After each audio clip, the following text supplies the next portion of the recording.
সেখানটা করার জন্য আমি কি করছি সেটা দেখো। এক্সপেরিমেন্ট করতে গেলে একটা প্রসেস ফলো করতে হয়। তো আমরা এটা প্লেন জল, এই প্লেন জলটা আমরা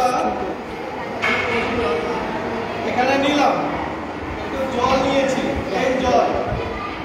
আর এখানে আমি একটু কি দেখতে পাচ্ছ বলো যেটা?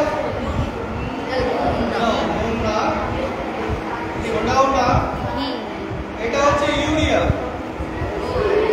ইউরিয়া আমাদের চাষের জন্য খুব কাজে লাগে। আমাদের এই চাষের জন্য ইউরিয়া, এই ইউরিয়াটাকে আমি এখানে দিলাম, চাষের কাজে লাগে। এই ইউরিয়াটা আমি এখানে দিলাম।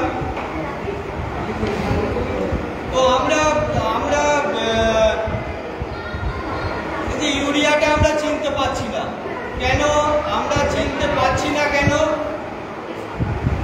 কেন কি আমরা সবাই নিজেরা ভাবছি যে আমরা বড় হয়ে বড় ইঞ্জিনিয়ার হব, ইসরোতে চাকরি করব, ডাক্তার হব। আমরা ভাবছি না যে একজন ভালো চাষি হলো আমাদের সেটা অনেক বেশি সমাজের জন্য লাগবে। আমাদের ইন্ডিয়াতে হচ্ছে প্রচুর জমি আমাদের ইন্ডিয়াতে, চাষ জমি, প্রচুর ধান হয়, গম হয়, ভুট্টা, জোনার, পাট, তোমার তুলো, অনেক কিছু, যেমন যেখানে যেমন মাটি আছে। তো আমরা সবসময় ভাবছি না যে কেন আমি একজন ভালো কৃষক হতে পারি না। আমাদের ভাবনাটা কেন এটা যে আমি সবসময় ওই একই চাকরি, ওই ইসরোতে চাকরি করব, আমি অ্যাস্ট্রোফিজিক্স করব, আমি ইঞ্জিনিয়ার হব, আমি কিছু একটা সার্ভিস করব। কেন আমি ভালো কৃষক হতে পারি, আমি ভালো ফার্মার হতে পারি, এটা ভাবনার মধ্যে আমাদের নেই। ভাবনা পাল্টাতে হবে। কেন এত জমি? আমি যদি চাষটাকে ভালোভাবে ধরি, অসুবিধা তো কিছু নেই। যে কোনো অর্গানাইজেশনে একটা ফিক্সড লোক কাজ করবে, ফিক্সড লোক। লাখ লোক যদি ভাবে ওই অর্গানাইজেশনে আমি কাজ করবো, তো অর্গানাইজেশন নেবে কোথা থেকে? লাখো লোক যদি অর্গানাইজেশনে বলে যে আমি ওই অর্গানাইজেশনে চাকরি করব, কাজ করব, চাকরি চাই, তো অর্গানাইজেশন নেবে কোথায়? 100 লোক নিতে পারে, 1000 লোককে নেবে কোথায়? তো আমরা নিতে পারবে না। তো কেন আমরা ভাবছি না যে আমরা ভালো কৃষক হব? আমাদের ভাবনা বদলাতে হবে এবং আমাদের গ্রাম বাংলার ছেলেরা মেয়েরা ভালো চাষ করতে পারে, সেটাও যে হতে পারে একজন ভালো কৃষক, সে নিজেই উন্নতি ঘটাতে পারে, চাষের মধ্যে বিপ্লব করতে পারে, সেইটাও আমি দেখতে চাই। তো আমরা এখানে মধ্যে ইউরিয়া দিয়েছি, জলের মধ্যে ইউরিয়া তো দেওয়া হয়, কোনো কিছু স্মেল গন্ধ কিছু পাচ্ছ? কি দিয়েছি তুমি বুঝতেও পারছো না আমার কাছে শুনলে যে এটা ইউরিয়া। কেন আমরা চাষে আমরা দেখিও না, তাকিয়ে দেখি না। এখানে আমি কিছু ডাল এনেছি, ডাল। এই ডালটা কি ডাল জানো? দেখো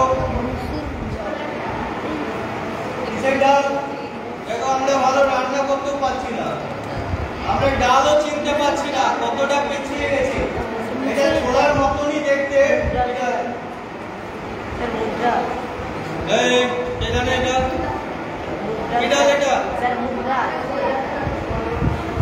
এটা অড়হর ডাল, অড়হর ডাল যেটা আমরা দেখো আমরা চিনি না।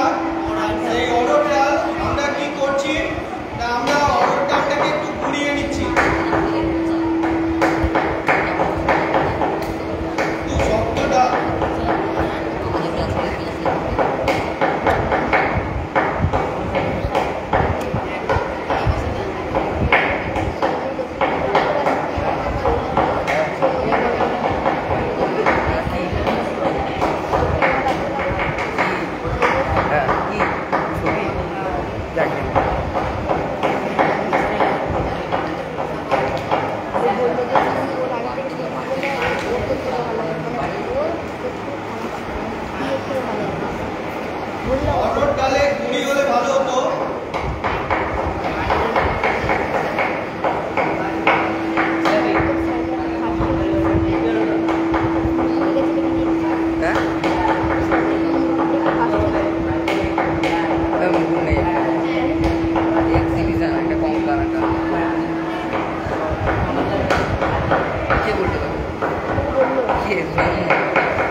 ইউরিয়া, তাই না?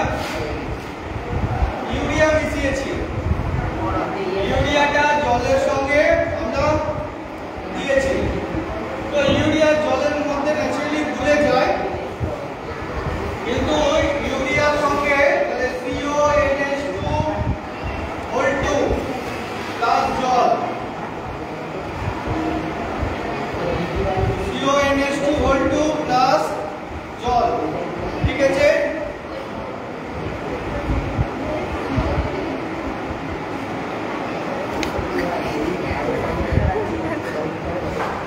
CONH2 প্লাস আমাদের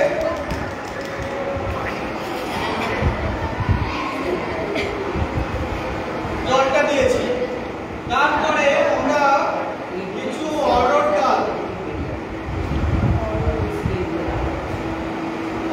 ডাল দিয়েছি। এর মধ্যে কি আছে? ইউরেজ নামে একটা এনজাইম আছে। এই অড়হর ডালের মধ্যে ইউরেজ নামে একটা এনজাইম আছে। এই এনজাইমটা আমাদের ইউরিয়াকে ভেঙে আমাদের কার্বন ডাই অক্সাইড তৈরি করছে আর অ্যামোনিয়া তৈরি করছে। এর মধ্যে CONH2 ইউরিয়াটাকে ভাঙতে পারছে। কেন ভাঙতে পারছে? না, এর মধ্যে ইউরেজ বলে একটা এনজাইম আছে। সেই এনজাইমটা ইউরিয়াটাকে ভেঙে অ্যামোনিয়া তৈরি করছে। এই অ্যামোনিয়াটা জলে গুলে যাচ্ছে। এই যে জলটা জলের মধ্যে গুলছে, নিয়ে কি হচ্ছে? অ্যামোনিয়াম হাইড্রোক্সাইড একটা মৃদু ক্ষার তৈরি করছে। অ্যামোনিয়াম হাইড্রোক্সাইড pH এর মানটা অনেক বেড়ে যাচ্ছে।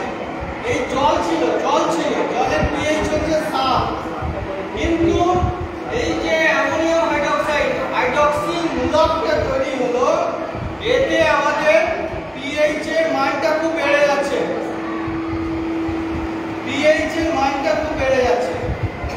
OH মূলক তৈরি হয়েছে, তাহলে তোমার pH এর মানটা অনেক বেড়ে যাচ্ছে।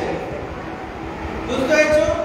তো আমাদের অ্যামোনিয়াটা গুলে একটা ক্ষার তৈরি হচ্ছে। তাহলে আমরা কি করে বুঝবো ক্ষার তৈরি হচ্ছে? না, আমরা যদি ওর মধ্যে ফেনফথিলিন দিই তাহলে গোলাপি হয়ে যাবে। কেন? ফেনফথিলিন ক্ষারীয় মাধ্যমে গোলাপি আকার নেয়, গোলাপি হয়ে যাবে। তাহলে সেটা আমরা একটুখানি দেখবো যে গোলাপি হলো কিনা।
শোষিত হয়, তাপ শোষিত হয়, এই রিঅ্যাকশন এটাও দেখার একটা আছে এখানের মধ্যে রিঅ্যাকশনটা। এখানে একটা অ্যামোনিয়ার গন্ধ উঠবে, অ্যামোনিয়ার গন্ধটা হতে টাইম লাগবে, মিনিট 10 তো টাইম লাগে। আর আমার একটু গুঁড়ো করলে ভালো হতো।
আসছে তো, তুমি দেখো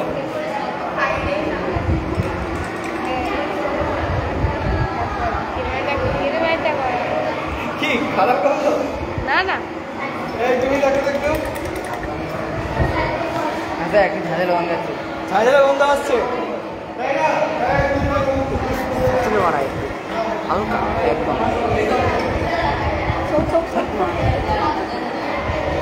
এত বাকি গন্ধ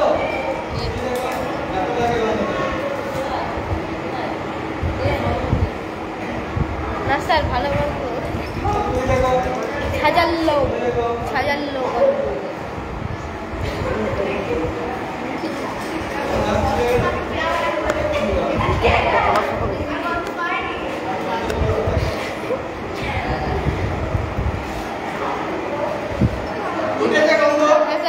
এই গন্ধটা আমরা খুব খুব পরিচিত গন্ধ।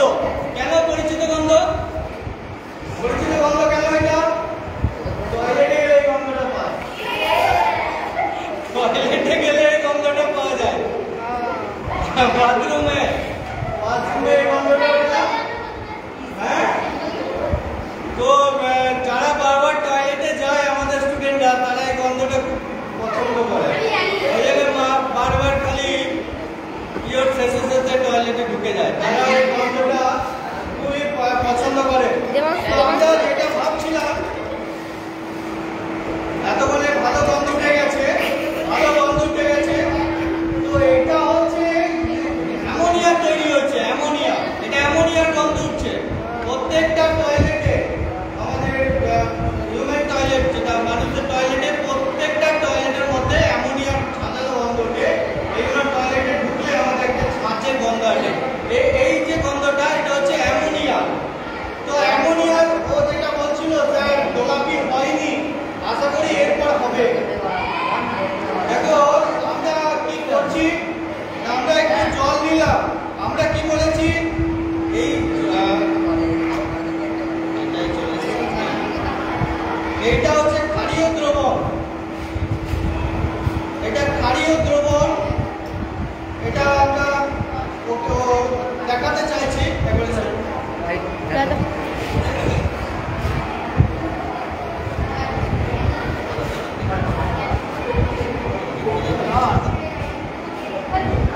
দেখো এটার মধ্যে আমরা জলীয় দ্রবণটা দিলাম, জলীয় দ্রবণটা দিয়ে এর মধ্যে আমরা একটু ফেনফথেলিন দিয়ে দিলাম, ফেনফথেলিন দিয়ে দিয়েছি। দেখো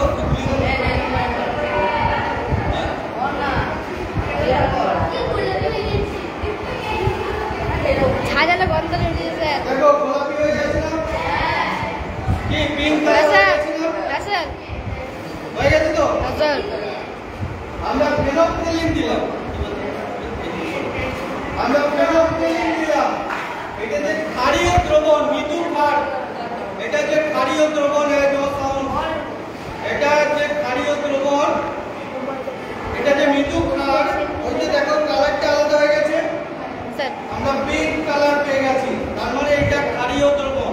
পিএইচ এর মানটা 7 থেকে অনেক বেশি হয়ে গেছে, দ্রবণটা ক্ষারীয়। আর ফেনোক্সিলিন ক্ষারীয় দ্রবণে একটা নিরঞ্জক হিসাবে ফেনোক্সিলিন ক্ষারীয় দ্রবণে পিঙ্ক কালার ধারণ করে, সেই জন্য আমরা পিঙ্ক কালারটা এখানে পেলাম। তাহলে যে দ্রবণটা ক্ষারীয় অ্যামোনিয়া যে তৈরি হয়েছে সেইটা আমরা প্রমাণ করতে পারলাম। বুঝতে পেরেছো? তাহলে প্রত্যেকে এই এক্সপেরিমেন্টটা স্যাটিসফাইড হয়েছো? স্যার। জোর করে বলো। স্যার। তাহলে এটা এক্সপেরিমেন্টটা দেখলাম তো, তুমি একটু বলো কি দেখলে? স্যার আমি দেখলাম যে ফেনোক্সিলিন দেওয়ার পর সেটা গোলাপি রঙ হতে শুরু করলো। আচ্ছা, প্রথমে আমরা কি দিয়েছি? প্রথমে সেটা আমরা অড়হরের ডাল এবং সেটা প্রথমে জলের মধ্যে আমরা কি দিলাম? ইউরিয়া। গুড। তারপরে সেটার মধ্যে অড়হর ডাল রেখে বেশ কিছুক্ষণ রেখে দিলাম। সেটা জলীয় দ্রবণ তৈরি করলাম। হ্যাঁ, তারপরে তুমি কিসের গন্ধ পেলে? তারপর স্যার এটা আমি অ্যামোনিয়ার গন্ধ পেলাম। ঝাঁঝালো গন্ধ পেয়েছো? দেখলে তো অ্যামোনিয়ার গন্ধটা কেমন, তাই না? অনেক সময় আমাদের রোডে, আমাদের এনএইচ এর ওপরে আমরা যখন যাতায়াত করি, আগে অ্যামোনিয়া গাড়ি ট্যাঙ্ক করে নিয়ে যেত, অ্যামোনিয়া গাড়ি কিন্তু ট্যাঙ্ক করে নিয়ে যেত। তো এই অ্যামোনিয়া অনেক সময় লিক হয়ে যেত, অ্যামোনিয়া লিক হয়ে যেত। তো অ্যামোনিয়া যদি গ্যাস তোর গায়ে লেগে যায় তো তুই জলের ঝাপটা দিতে হবে, জল দিতে হবে, তাহলেই তো গুলে যাবে, তাই না? কিছু কিছু পরীক্ষা, কিছু কিছু অভিজ্ঞতা আমাদের কিন্তু বই থেকেই শিখে নিতে হবে, যেটা আমাদের লাইফ লং লাগবে। বুঝতে পেরেছো? তোমার কিন্তু আইডিয়াটা এখান থেকে পেয়ে যেতে হবে যে অ্যামোনিয়া জলে গুলে যাচ্ছে, তো আমরা সেই সময় চোখ বাঁচাতে হবে। আমাদের অন্য গায়ে টায়ে লাগলে এত ক্ষতি হবে না, চোখে জলের ঝাপটা দিতে হবে। জয় বিজ্ঞান।